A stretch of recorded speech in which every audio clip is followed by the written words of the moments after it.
مساء الخير جميعا واهلا وسهلا فيكم دارة الفنون. بما انه اللقاء راح يكون باللغة الانجليزية، اسمحوا لي اني اقدم ضيفتنا اليوم بالانجليزي. Hello everyone and welcome to دارة الفنون. It's really a pleasure to have you here, and it's a pleasure to present to you today, or to be joined by our fellow Lina Ramadan. So just to give a bit of context to this talk, دارة الفنون has a fellowship program in modern and contemporary Arab art, and so we invite maybe 1 to 2 fellows a year, and they join us for a period of around 4 to 6 months, and in that period, you know, we have fantastic exchanges. They continue and work on their research, and part of it also is that you know, we invite them to give a talk on the research that they're currently doing. And so we are really happy to be joined today by Lina Ramadan, who is finishing her PhD at the University of Vienna. And the title of her dissertation is Women's Solidarity, Rethinking Mid-20th Century Arab Art. And so in this talk, she's going to be drawing from that research, offering an introduction to the movement and networks of influential Arab women artists who shaped Arab modernism. And so kind of this is really a talk in which she is going to be, you know, re-examining the history of modernism in the Arab world as we know it, but also really inviting us to re-examine the way that we look at those histories, the way that we understand them, and maybe even the way that we curate them, in a sense. So just to kind of give a brief introduction to Lina. Lina is a Palestinian and Lebanese writer and curator. She specialized in modern and contemporary art. Her research centers on post-colonial Middle East and North African histories, women artists and solidarities. She holds a bachelor's in English literature from Qatar University and an MA in Museum Studies from UCL. And from 2016 to 2022, Lina served as an assistant curator at Methaf Arab Museum of Modern Art in Doha. Lina, thank you so much for giving us this talk, and we hope to open up the floor to questions after Lina is done. Thank you, Khaled. Just a small correction, the Academy of Fine Arts Vienna. Okay. Yes. Thanks, Khaled. And thanks to everyone who's joining us tonight. رح تكون التوك بالإنجليزي مش بالعربي، بس بتمنى إنه بالمستقبل القريب ينشر البحث بالعربي إن شاء الله. I would like to thank first of all أسهمن and the دارة الفنون director Luma Hamdan, as well as the team, for offering me this really incredible opportunity. The first time I walked in Dara, it was such a surreal moment. And also with it comes a huge responsibility with this research that I'm doing. So I'm looking forward to sharing bits and pieces of this research with you. And yeah, feel free to grab a cup of coffee during the discussion. And yeah, let's keep this evening warm. So this talk offers an introduction to the movements and networks of influential women artists who shaped Arab modernisms. I'll focus on some aspects of my ongoing research under my working dissertation title, Arab Women Solidarity, Rethinking Mid-20th Century Art. And yeah, so my initial research was aiming to focus on tracing the vast iconography art productions that represent women as a symbol of nation in the Middle East and North Africa. Looking at gendered roles presented within artistic productions from the 1930s that also took a peak in the 1970s, with the liberation movements, nationalization projects, like that led under Jamal Abdel Nasser, the Cold War, and the question of settler colonialism in Palestine. For example, among the first artists from the Arab world who gave a figurative image to the abstract face of a modern nation is Egyptian artist Mahmoud Mokhtar. This face was of a woman The female figures in his work appeared heroic, and they also personified Egypt. These images that also reference his homeland aim to strike feelings of unity and victory against colonial rules. Maybe some of you are familiar with this work, like the public sculpture in Egypt called Egypt's Renaissance, and also the Bride of Egypt, done around the 1928. On a closer look, however, these figures of women were almost part of the landscape and passive. Who were these women exactly? And while also these questions are important, especially the latter also about like the ongoing colonialism in Palestine that we are also witnessing with the genocide, and it's crucial to engage with such topics, I also grew interested in looking at dynamics arising between women artists in terms of solidarity, friendship, and their self-organizing agency. Therefore, my methodology and questions shifted. I have been incorporating museological work, curatorial, and art history methods into my investigation. Since, as Khaled also mentioned a bit about my academic background, it's interdisciplinary with literature and museology blended with practice. I've been focused on curatorial projects that utilize art history and also a focus on archival work as means of producing alternative knowledge. There is a lot of trial and error within this practice of curatorial work in the region because it's quite new, I would say, and I'm talking in terms of museums specifically. So I hope my dissertation would be later, and I'm quite hopeful, but to offer a bit of guidelines for researchers to build on and also challenge. Yes, so the foundation of my research was trying to answer broad questions like that of what is the role of women artists in the formalist years of art modernisms in the Arab world? Why are these narratives absent despite their existence? The documented contributions of women artists seem to be following artistic trends rather in art history writings rather than these artists generating their own artistic methods and independent ideas. We see this clear in art literature focusing and repeatedly on movements like that of the Casablanca Art School in the 1960s in Morocco, which comprised of male artists, and the One Dimension group also established in 1971 in Iraq. And there is, of course, earlier the Art et Liberté, established in 1939, focusing on surrealism, and it was led by Egyptian poet Georges Hanain. It had Egyptian artist Inji Aflatun within that group. But there are fragments of women's contributions here and there, with growing collecting practices, research and exhibition interests, the same case in Europe and beyond. But up until present day, there is no comprehensive study presented that connects the region as a whole from a women feminist art perspective, as well as contributions beyond traditional art history and colonial views.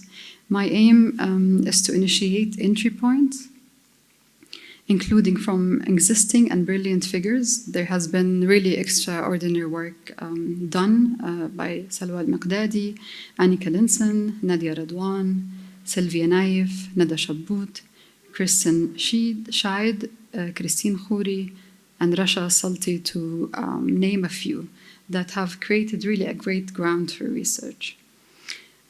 So going back to the question, we don't read about women united in that time frame, so from the 1950s onwards, as well as in exhibitions. My main contribution to knowledge would be introducing further primary documents that prove connections among women artists, and tries to present a new approach to dealing with data production, analysis, and to contribute to new approaches of reading history. Therefore, by looking back and revisiting past exhibitions, visual productions, manifestos, art memoirs. This helps us better understand Arab art histories and also better write them. We need to change our methodologies in order to fairly represent artists beyond the notion of visibility. As they say, like representation is not liberation, right? So the framework is to rethink, which is also the title of today's talk. And I refer not only to the art analysis of productions that I aim to present and the research, but also to document the rethinking process of traditional methodology processes. To rethink is to reverse or undo ways of looking and doing. To think can be defined as to imagine in the mind. Rethinking, therefore, would be to think again. It's the build-up of previous thinking with actions and awareness of the role. The rethinking can be looking at things from a new approach, meaning the need to find new ways of looking. And I borrow from Nicholas Mirzwef's concept of the right to look, and also other writers and like Eve Tuck and Kay Ain's Decolonization is Not a Metaphor piece, among others that are supporting ways to deal with my subjects. All in all, with visibility and invisibility tensions that we find like through, as historians, archives, and so on, archival work and so on. Now I'll zoom in a little bit into a bit of the fun part of the work and more dynamic. So the study of selective artists in my work, it kind of like the selection that I made is to help like shape better understanding of these histories. So I will more or less present them as case studies, just to give you a glimpse of my work. Looking at the Middle East and North Africa, including Inji Aflatun, who's an activist and Marxist. Safia Farhat from Tunis was a prominent modernist figure with emphasis on craft work and weaving. Oguet Caland, focusing on embroidery, collaborations, and erotic abstraction. Simone Fattal, focusing on ancient mythology, publishing, like her post-Apollo press in the United States. And to give you more on the context, I would like to go back to a very symbolic also moment, historical moment that I refer to, and it's the starting point of my research and solidarity. And it actually, in my opinion, shaped the thinking of self-organizing and solidarity among women and the arts. And that could be traced back to the mid-1940s with the first women's conference that took place in 1945. And it was organized by the Women's International Democratic Federation that was held in Paris after the Second World War. The gathering, which included representatives from 40 countries actually, promoted the woman hero as described by Egyptian artist Inji Aflatun, who happened to be also part of the Egyptian delegation, and it had 3 women. Upon Inji's return from the conference, she published 2 manifestos or research papers, and in a very well-researched format to establish alliances and political change within the entirety of Egypt, including rural areas. The first book is titled 80 مليون امرأة معنا, 80 million women with us, subtitled International Democratic Women's Conference, Paris, published by Dar al-Fajr in 1947. The second one is نحن النساء المصريات, We Egyptian Women, published in 1949. And lastly, a research under the title As-Salam wal-Jalal in 1951. All of these are not tackled in detail by art historians, despite Inji Aflatun's popularity within international art institutions, also regional. Like, I mean, if you visit a lot of exhibitions, you see a lot of references on Inji. And the question was, all in all, which are not, as I mentioned, that tackled in detail by art historians. And so my question was, what other writings and activities that remain on the margins of art discourses?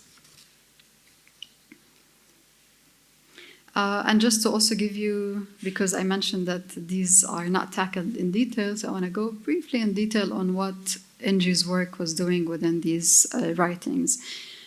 So her work offered a historical and contemporary overview of the economic, social, and political conditions of women in Egypt at the time, of course, and also includes analysis of state laws and colonial structures that governs the domestic life as well as education, marriage, and work for women. She criticized the government in its removal of scholarships for women, actually, as well as the propaganda against women within journalism. And her work obviously was also building on previous generations, so Qasim Amin's writings on feminism and the Egyptian Revolution of 1919. These two paintings were my initial reference for the research from the collection of Mathaf, the Arab Museum of Modern Art in Doha. The painting on the left is of Sanam Haidli, a freedom fighter from south of Lebanon, titled Greetings to Southern Woman Bride. And actually, my father helped me get to know who the person who was behind it. Because there was nothing, like this work was published in previous publications, but nobody have tackled the work. It's a bit unusual because mostly the women in Inji's work are of fillahat with a bit more dark skin, and so it was interesting to see this reference. And then on the right, this painting led me to the other work in the collection, which is a portrait of Siza Nebrawi. Siza Nebrawi is an Egyptian feminist, and she's a journalist, advocate for the emancipation of women, who also Inji Aflaton co-founded with her the Lajnat al-Shabbat, a committee of young women. Both were exhibited actually later at the exhibition Our World is Burning at Palais de Tokyo in 2020. So such works are kind of witnesses of their times when they were produced. And images like these, for example, do matter. And this led me to read her memoir, مختارات إنجي أفلاطون من الطفولة إلى السجن. And she mentioned in one part of her memoir that she painted a portrait dedicated to Jamila Buhayred that circulated worldwide on the occasion of Women's International Day. I felt it was such a shame that I couldn't find any reference of this work that has been going, it traveled from one place to another. And years later, in 2021, it was until Nadine Noor, a researcher and art historian, posted this image on the left on Instagram, actually. And I immediately made the connection because it was the same year that she mentioned, and also the only painting that Inji dedicated to, she submitted for the International Women's Day. It was a joyful moment, and because it was no longer an abstract. These are people that we know of, familiar with them, and you start to kind of taste the work of what is being mentioned by these women artists. Later, I found out about another work, a portrait of Angela Davis, that Aflaton has painted of her, and I found it on the website of the Safar Khan Gallery in Egypt. So this painting is actually of when Angela Davis was in prison. Inji Aflaton painted her portrait, and when she visited later Egypt, she dedicated this work to her. And this was mentioned in Angela Davis' book, Women, Culture and Politics, about this kind of meeting. And so for me, transnational solidarity is important, but also how does trans-regional solidarity look like? I'm interested more on the trans-regional kind of like collaborations, as well as local collaborations and microhistories. So as the starting point is Inji Aflatun, what else can we learn?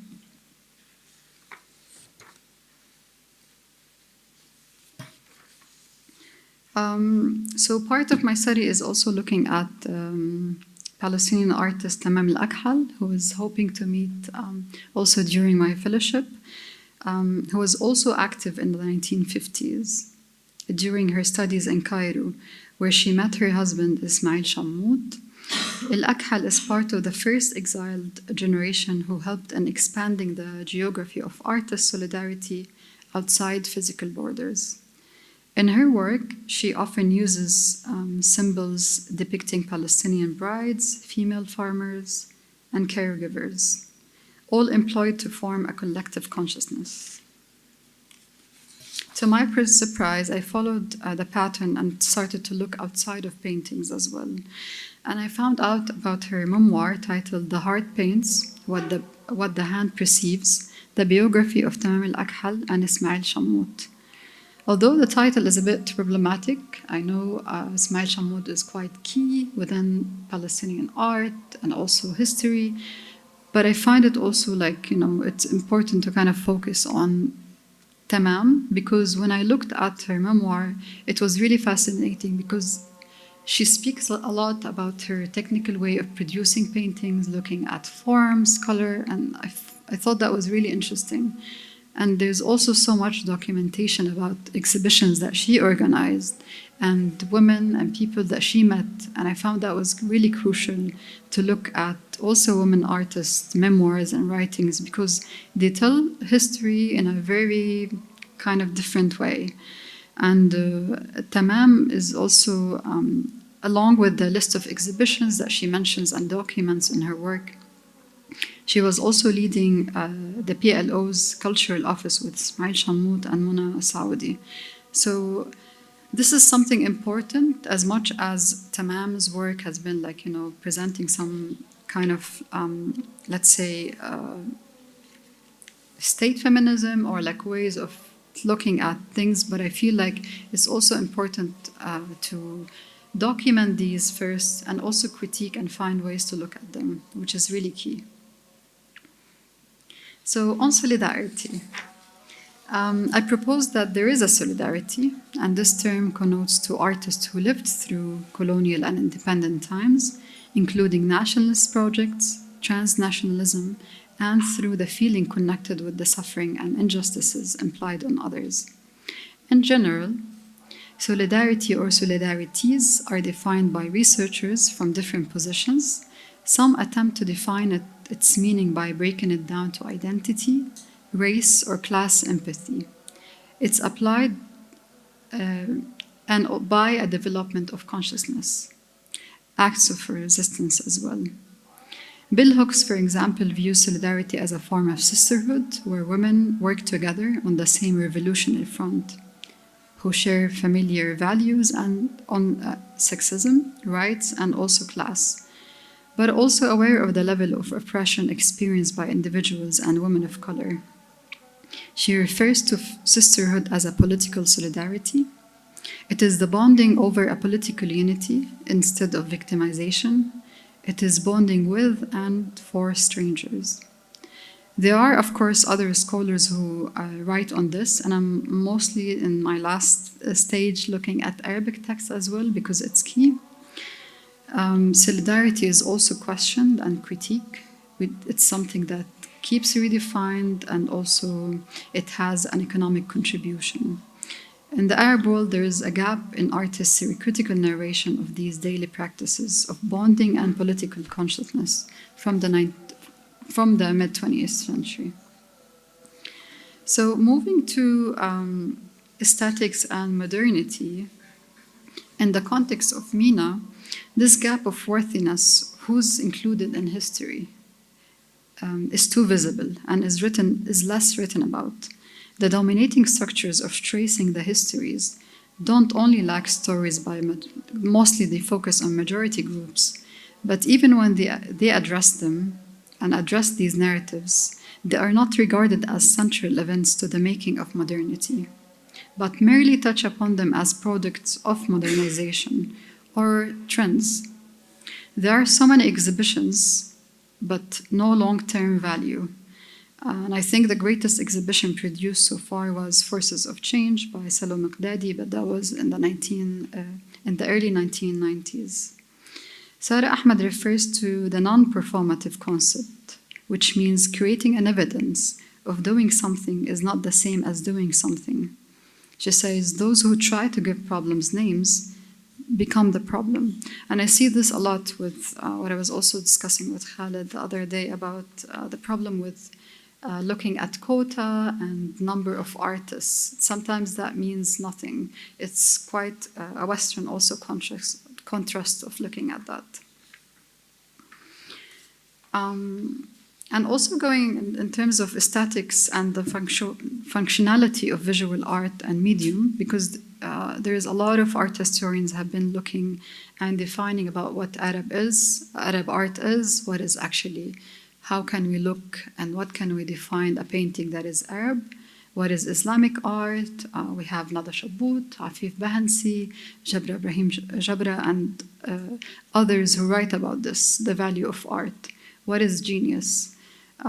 We have like craft work, for example, that is considered a decorative art, as well as embroidery, crochet, needlework, which means women's work, not meeting artistic standards at times. Especially within art academies at the time, it has included this kind of work. But at the same time, there was like a counter work that was done because a lot of the art academies that were established in the Arab world were part of before the decolonization kind of projects. So, for example, in Tunis, we have, and if you follow the work of artist and activist Safia Farhat, there have been grassroots of collective work. She was the first woman in Tunis to join the faculty of Institute of Fine Art. Her artistic practice is known for its integration of modern tapestry and native designs, amplified with community work. Farhat founded a post-colonial African magazine titled Faiza, focusing on women subjects with a global approach, drawing on sisterhood, with activist and journalist Duriya Bouzaid, who was also the editor-in-chief of the magazine. Farhat, she worked with local embroiders to create numerous murals around Tunisia. And she also worked with their designs and work. And part of her work kind of like is part of like the state feminism rhetoric, but I'm also interested in learning more about who were these embroiders that were working with Farhat. Recently, her work has been gaining a lot of attention on an international level. Her works also was shown previously at the previous Venice Biennale, for example. But there's so much, I think, work to be done beyond looking at the surface of all of these work. But at the same time, I think going back onto the painting's tapestry as primary material is key. And I hope that we achieve also a kind of like a level where we go beyond that as well. But there's so much documentation that needs to be done. In 1968, the Lebanese artist and designer Oguet Kalland established the Association for the Development of Palestinian Camps, called Inaash, meaning relief in Arabic. It's an NGO that produces embroidered wear by Palestinian refugees in Lebanon and Syria. The organization came to life when the granddaughter of Jerusalem Mayor Sireen Husseini, Shahid, and also the sisters Malak Abdelrahim and Jumaina Al-Husseini. Jumaina is a renowned modernist artist.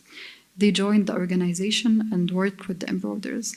This is something that is not there's not much written about what was like the organization about, also the influence of these designs and embroidery.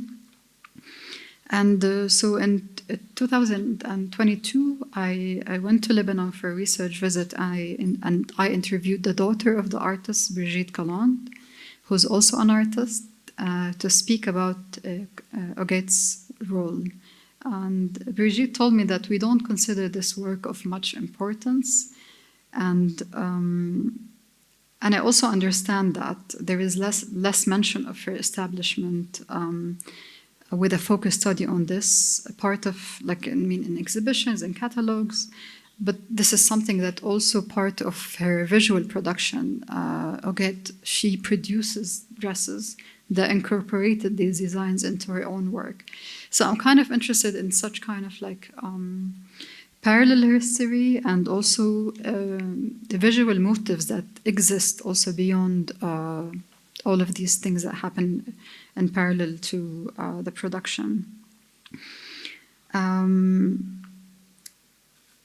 So her role, Galland, was also a patron, a facilitator, assisting in growing the In'ash activities, and also she facilitated her position because she was also the daughter of the first Lebanese president after independence. So she also came from very bourgeoisie family. And but I felt like that was also interesting to look at what she has contributed to. There's not so much of kind of critique and also documentation of that process. Funny enough, last month actually I saw an Instagram post by Dark here, they're neighbors of Dارة الفنون. And it was of a film called Resistance Why by Christian Ghazi, who made the film in 1971. And I was also telling Loom about this, that it was, so this film is quite known by interviewing a lot of revolutionary figures, and the most popular one is Ghassan Kanafani. And but there was an image of a woman appeared who was talking. There was no mention of her name. And then after a few seconds, and spending so much time on Oget Galland's archives, I kind of was a bit familiar with the way she smiled. And I wasn't sure until 2 weeks after, when Lina from Darkroom confirmed that at the end of the film, it was actually Oget. So she was speaking a lot about the struggle of Palestinian people, but also women as well. And that was very interesting to see her also kind of these involvements being unfold within this rhetoric.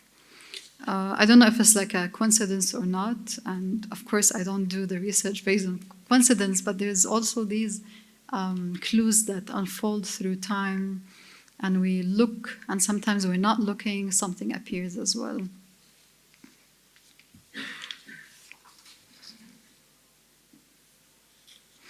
And with In'ash, I visited the organization also, and I was interested in seeing their archives. There was not that much of documentation, apart from this really beautiful image that I saw of the Husseini sisters, because they were also training the women at In'ash with designs that they brought with them from Palestine.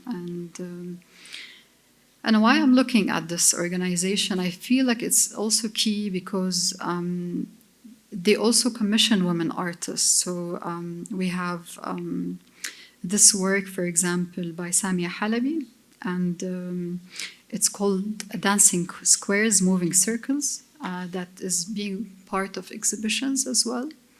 And this is based on the designs that have been produced by In'ash.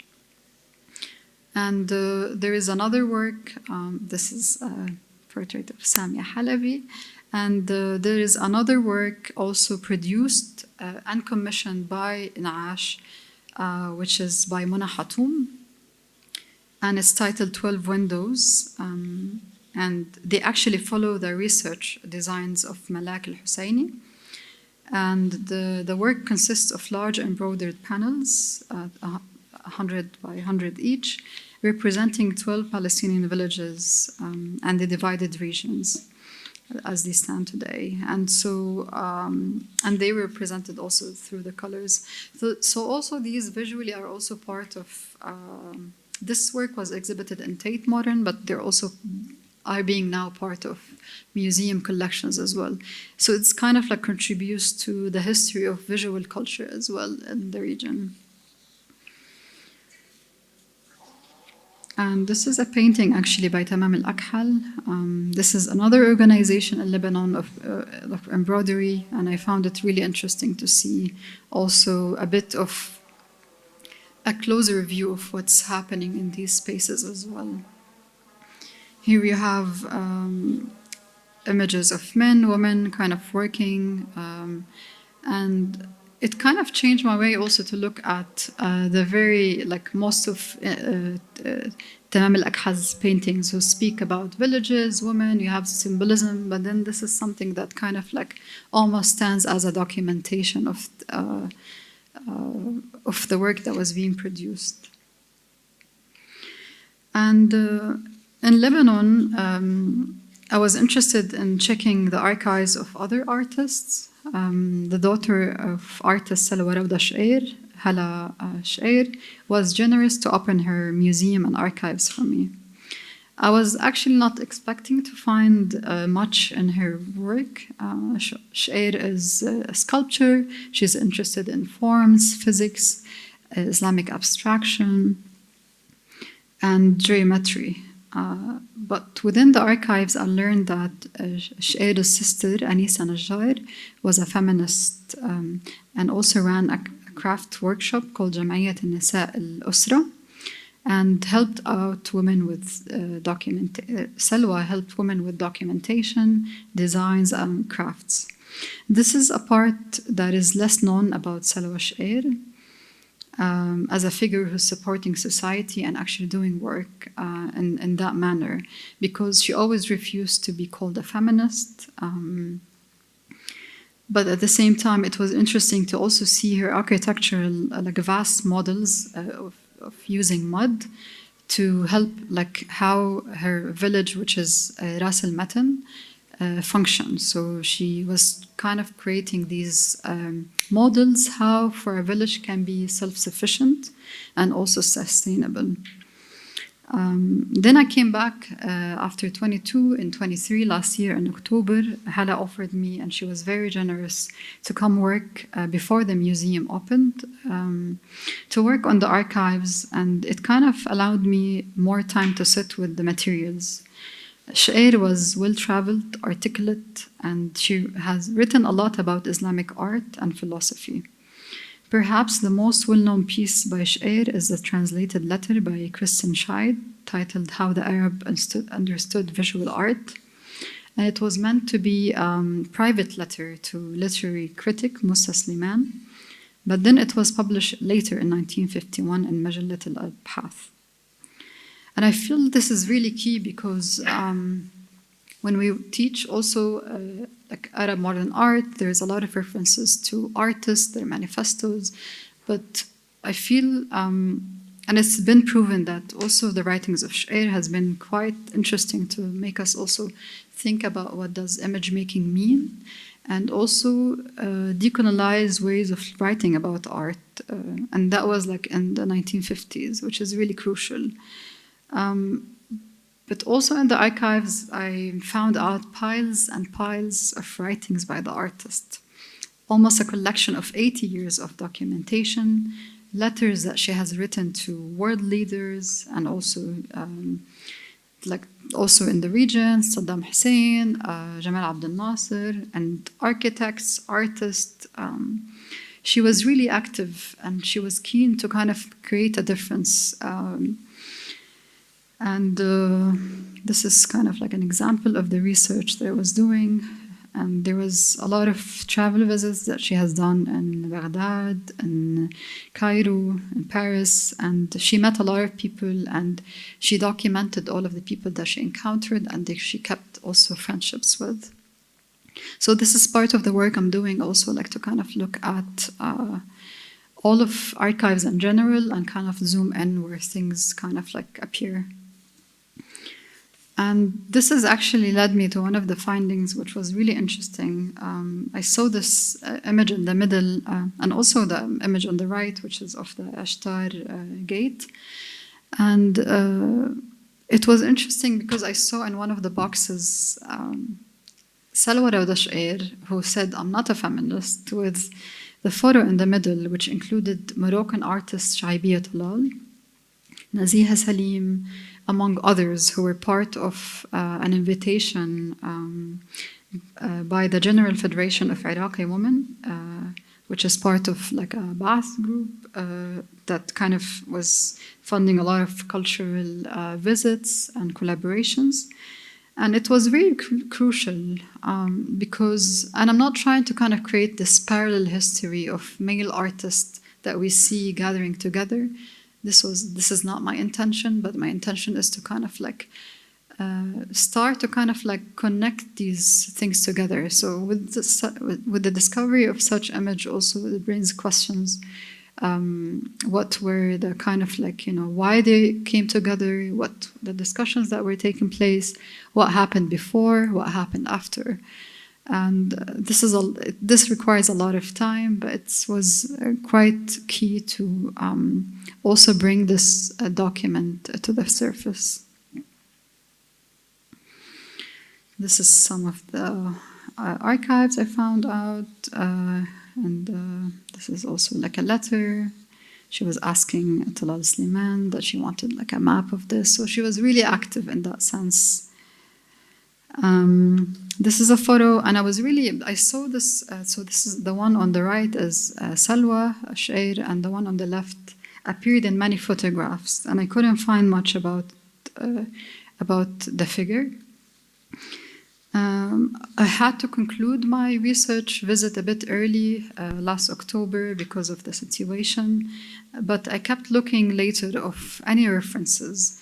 I found a name under one of the envelopes called Yasmin Zahran, and then I found out later that Yasmin Zahran is a Palestinian writer, and she wrote A Beggar at Damascus Gate, and she was Shair's friend during like I think their teenage years, and it was interesting also to see that Simone Fattal through her Post-Apollo Press actually published this novel by Yasmin Zahran. So all of these kind of connections that I'm trying to kind of like first look at, and I'm at the stage where I'm looking at all of the materials that I've documented and trying to kind of like not impose, let's say,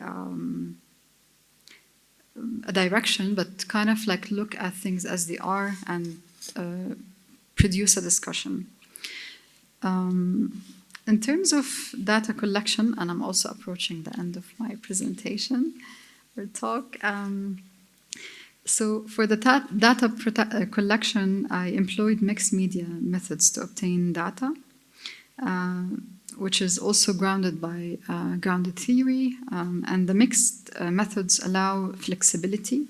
There is no one way to deal with collections, accessibility issues, geographical borders and barriers, as well as age of artists, proximity to artists, also working in a process that is based on care and trust. Mostly artists from the older generation, for example, are hesitant to share information about their previous experiences. And there is this also layer of extractive kind of like knowledge. So I've been really reflecting on my like work and dissertation, and to think about how can we decolonize some of the processes. One way is through trust, but also like establishing relationships that, so for example, one of the artists and even the estates, it takes me like maybe 5 years to kind of like come to have concrete results, and it's mostly based on these relations. In terms of data analysis, for me, it comes from a broad knowledge of interaction with artists, familiarity with the art world, seeing works, visiting exhibitions, also previously having access to the largest collection of Arab modern art. Also being myself from the region, and I've been also very attentive, and also within my proximity with the people involved. And this also brings a lot of responsibility and ethics that I also try to kind of tackle in my research.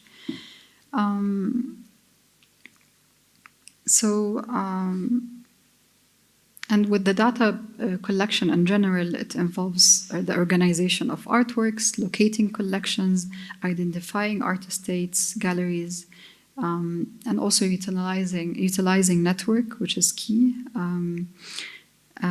And also, yeah, I mean, I'll just skip into this part, but there's also parts where I had to look at online resources like social media, mostly Facebook, for example, and looking at artists from from the older generation.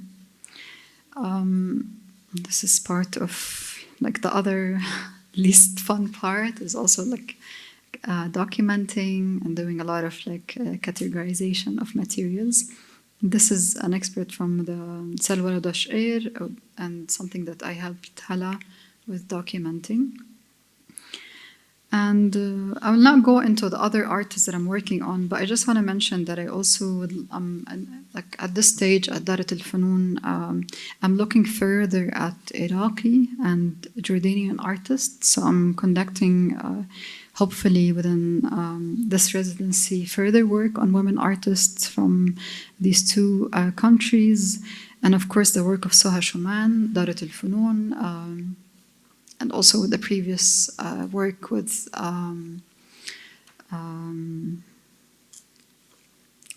I always forget Zaid, sorry, with her students as well, and try to document that as well. So in terms of, I'll just skip into my conclusion. In terms of contemporary times, there are artists that I'm also interested in looking, artists who ask and deal with similar issues and concerns. I see a link and pattern that links them together from modern times to today. Even some artists like Itu Barada with her Cinema Reef and the Mothership Space. It's the artist-led project that offers space and time for research, artistic collaboration and retreat. She also made a direct reference to Salwa Rawda work. The work on the right is by Salwa Rawda, which is a sculpture that depicts a poem, and also something that Itu has done through her Nagat installation. There's also Marwa Arsanias from Lebanon, who looks into feminist ecology and collaborations, and also with her film Have You Ever Killed a Bear? Or Becoming Jamila, looking at Al Hilal magazine and state propaganda. Or also, this is Cinema Reef in Morocco, just to go back, sorry. And also Noor Shantout, who's an artist and scholar, looking at dresses as political means of mapping a lost country. Noor looks at the alienation that is created today from the embroiderer's body because of the shift from labor to love to pure labor. This is a photo of her installation called the Yarmouk camp dress in Syria. So Noor looks at Palestinian dresses produced within Syrian camps. Palestinian refugees camps in Syria. All these artists come from different generations. I'm interested in their terrain of work that has a rhetoric echoing and was not born today. This kind of gives hope, I believe, in times of heightened political and social unrest, and also within museum discourses and histories that are being produced.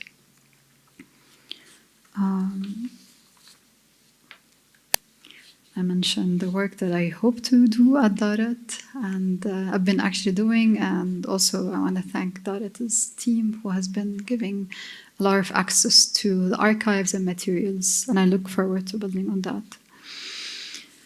This is some of the literature, some of many. And just to kind of like close my talk with looking at, not to kind of, because I don't have a concrete conclusion so far, but also based on my observation, and it's evident that art modernisms is the result of collective work that is not confined by any particular ideology, gender, or art school. Solidarity among modernist artists was not born out of limitation of women's agency, but actually it existed, and a lot of artistic practices have evolved from it. And so the branch where I'm looking at, and I see that by examining the solidarities between women, modernist artists, adopting the decolonial and feminist approaches, we can better document and understand Arab art and histories. By adopting a decolonial and feminist approach, the research seeks and have been challenging traditional methodologies and narratives, offering new perspectives on solidarity among women artists. Thank you so much for listening.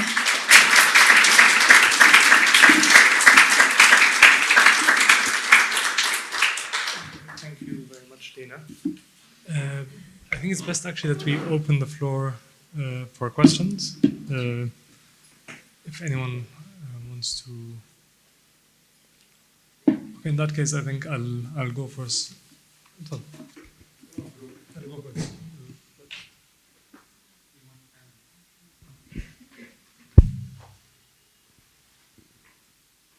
Thank you, Lina, for these fascinating vignettes into the history and sort of networks of modern Arab women artists. I find the links that you make quite fascinating. I especially appreciate the acknowledgement of not only the formal networks, that necessarily often result in, let's say, a certain union or a certain congress, but also the informal sorts of networks that where these artists are sort of coming together, intersecting, not necessarily co-producing, not necessarily developing discourse, but still, you're telling us that these sorts of encounters mean something. And I think this is a very, very challenging research to do because, you're looking at, traces that some of which are not very documented. But what I'm also seeing in what you're doing, and I think this is sort of the provocative part in a very positive way, is it's also challenging what we consider to be a source of history that is not usually or is not necessarily the traditional archive or collection per se. And actually the part that provoked me to this is In'ash. Because I remember when I last went to In'ash for the purpose of looking for their archive, I realized that what I was looking for doesn't exist. But this doesn't mean that history doesn't exist.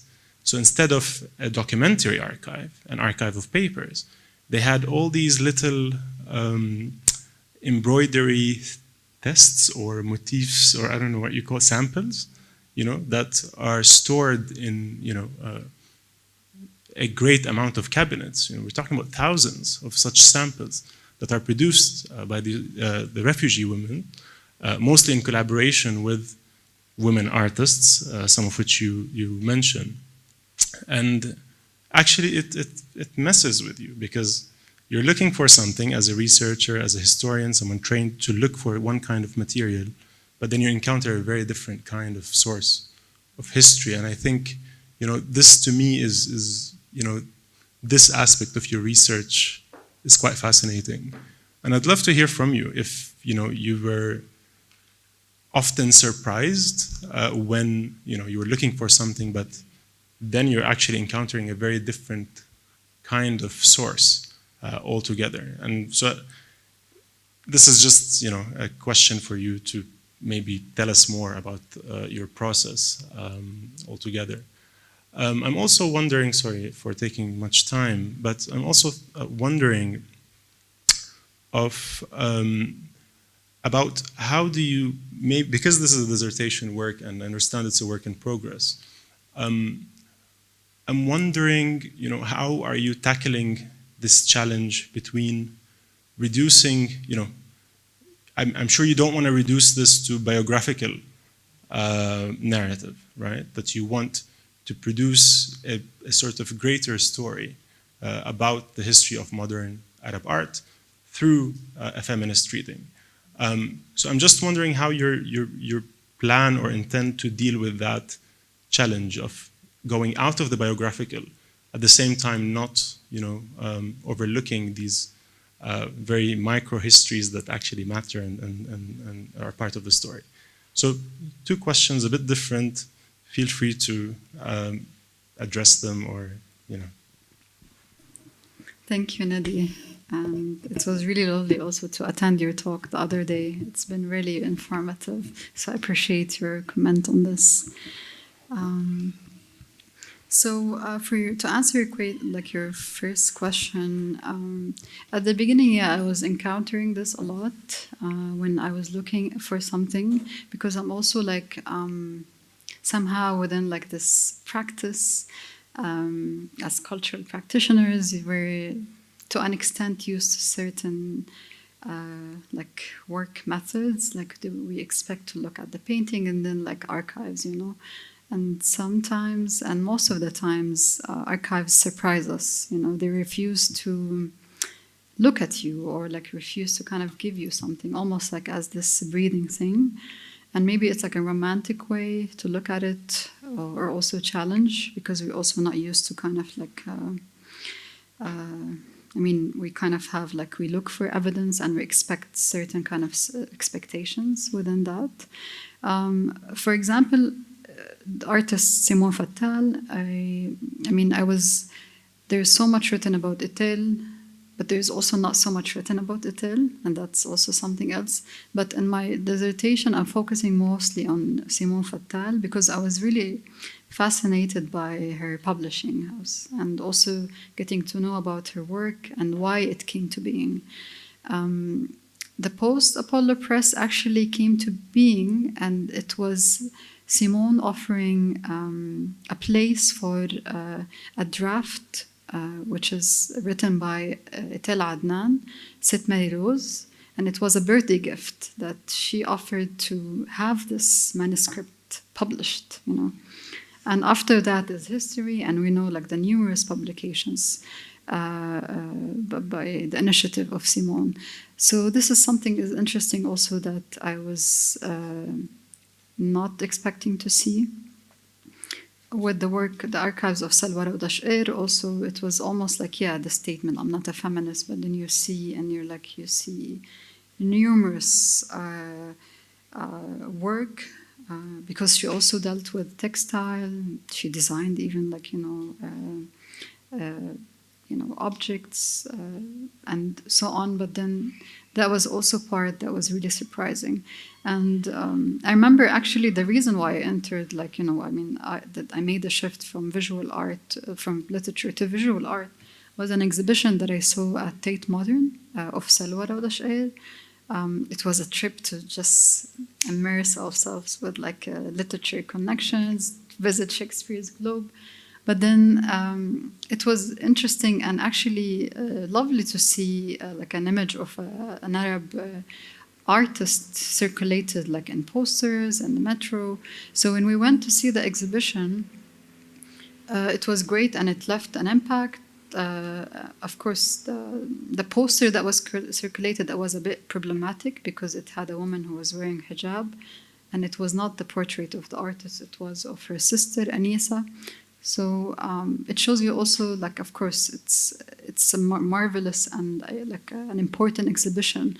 But I think a lot about what other exhibitions have been produced and speak about the histories and activities that Salwa was part of, you know. And this is crucial, you know, we cannot kind of like cut Salwa from the context of where she is from, you know. And I found also the book that was offered actually by the librarians at the AUB in Beirut, the book on Anisa, so it's been also helpful. And I didn't go much in detail, but I would be expecting to see others. In terms of your second question, and I'll be very like brief on that, it's a good question. And actually, I was like discussing this with my PhD advisor, and also like with Khaled the other day, that this research is moving. Of course, it focuses on all of these histories and the rethinking method, but it's ending up as being a piece also in research methods. And I'm now in this phase where I'm writing more and rethinking all of these elements, you know. The topic is very important, but I think within this stage, within like a doctoral research, how we do things become also as important in terms of like, you know, looking at these layers. So yeah, that's where it is at the moment. Can you I mean, you know, do you have an idea for why you think it panned out that way? You know, why do you think that actually you started with perhaps trying to investigate, I think, a particular, you know, object in mind, and then why it ended up actually being focused more on research methods? Because I think this is the process of many researchers, like, you know, they, at one stage of their work have to like think about. And because when you do the work, you start to see patterns and ways of like, you know, you start to identify also some gaps that have been either overlooked by, you know, scholars that have been working with this, or actually they didn't have time to cover, like we cannot cover everything. So this is something that kind of led me to have this kind of like as equally important part in the dissertation, because it is about how work is being done. And within exhibitions, it's the exhibition, how the exhibition comes to life. Of course, it is like, you know, the display, but there's so much of like, you know, methods that are being done that led to the visual representation of this project that comes to being in an exhibition at a very specific time, but then also launches after the making of the exhibition through publication or through all of these. So I think this is, yeah, maybe. Actually, I do have a follow-up question, unless there's... I mean, I think part of what's entailed in it as well is, Yes. I mean, at several points, I think during your presentation, you're very, very kind of consciously saying, when you showed us that archive of the image, I'm not trying to create a parallel history here of, you know, men versus women. Yeah. I think the quotes that you were mentioning of Sarah Ahmed were constantly kind of referring to this idea that I don't want to kind of define kind of an element, and I think, you know, there is, and maybe I think this is kind of slightly what was present in Nadi's question as well, this, you know, this idea that we are exploring history through a perspective of gender, in a sense, or a perspective of woman, but then you come to this point where it's like, okay, I don't want to also really define what that is rigidly, and I think if you can kind of offer us some of your reflections on kind of how you're thinking about that and why, it would be really, really great. You know, why is it that we are trying, you know, how are we kind of trying to bypass this idea of kind of defining, you know, these concepts in very kind of rigid ways, and if you have any reflections on it? It's a good question, and I need more like time to think about. But to answer you, maybe I think it is important not to define, but at some point it's important to create some not boundaries, but kind of like lines, and that what makes, I think, our work the way it is, in terms of like, you know, building on previous definitions like that of Afif Bahnafsi, for example, talking about what modern art is and defining, redefining, and even Nada Shabout, for example, of her. She's written a lot about modern art, and now, I mean, just I think 2 years ago, she was part of an interview with Afikra, and she said that going back and reading her own work, she's rethinking a lot of some of the definitions that proposed, and that's connected with also documents and research and things that kind of come to the surface. But we cannot keep also it's important to, with the tools we have at the time we have, is to kind of define things, within a certain framework. And so I'd within the work, for example, of course, I leave things open, but it cannot be that floating as well, and that's what I think is exciting about our histories, that it's being built and rebuilt and written, and it allows the space of fluidity, but with also responsibility and a stand and following a scientific way of looking at things.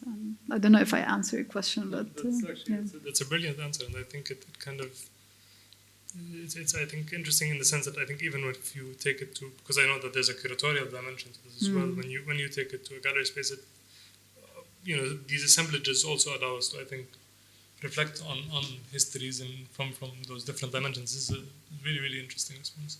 Thank you. Any questions?